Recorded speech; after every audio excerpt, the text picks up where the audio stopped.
Of all the off-road short course tracks in America, perhaps the most famous is Crandon International Raceway. So making an easy decision, the organizers of this series have elected to kick things off at this classic venue. But it won't be the full version, so it's turned into something of a bull ring.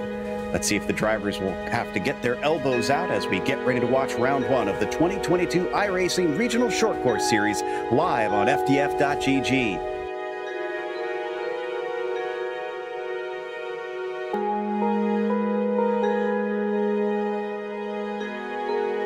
So, as the engines start to rev, the lights are up here for round one, and the green flag is out of the land rush. It does look like the inside line just a little bit better.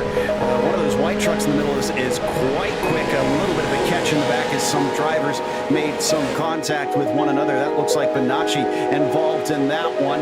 Oh, and one truck actually hitting into the tires and going for a roll. Back on the main course, Messimer starting to pull a little bit of a gap. Does look like Metoxen loves to go way wide through that corner. Yeah, Metoxen really loves to keep the momentum up right now, and this is one of your best battles on the track here is between Metoxen and Bolison in the 25 truck. You see that slide job for the 25 there just through on the 19 of Metoxen. He's going to make it work, though. He was able to slide it a little bit too wide, and now Metoxen able to take the position back. He's going to try to go to the door here.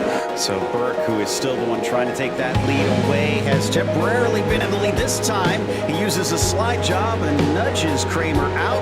He is now firmly in the top spot.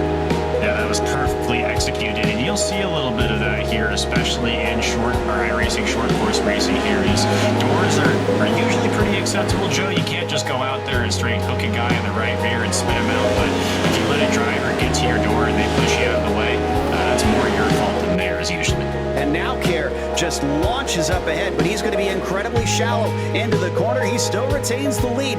4 wide behind them as they try to hold on, but no, we've got at least one going around. Bonacci gets tipped up on his side. And they are already halfway through this race. Miller chasing him now from second place. Ward in third. Olsen is trying to take fourth away from Boudinot, but Boudinot's not having anything of it. Yeah, take the proverbial blanket and throw it over all these drivers from about fourth on back, Joe, because really it's hard to decide who's in what position right now.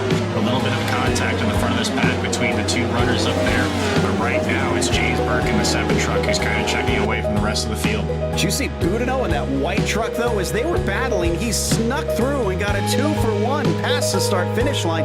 He is on a march. He wants to make up for that error that he had. Well, not really an error. He got shoved to the side, unfortunately, at the start of his heat race, and that has put him on the back foot, but he's not taking no for an answer now.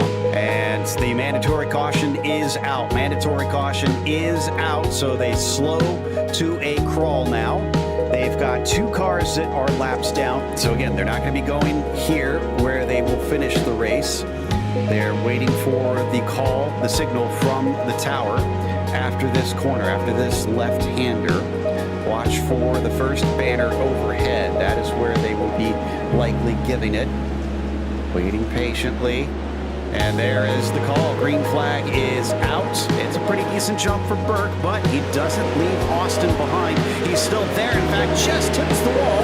The 7 flirting with the outside.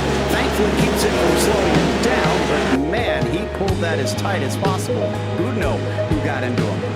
Yeah, Boudinot side by side now, and another truck's going to throw themselves into the mix. I think that's the 96 of Folsom there, trying to take advantage of all these trucks kind of stacked up, trying to throw a slider at all of them at the same time. James Burke, meanwhile, on the white flag lap, as he is going to take the checkered flag here in just a moment. The number 7 has looked flawless today, other than qualifying, not giving him the fastest time.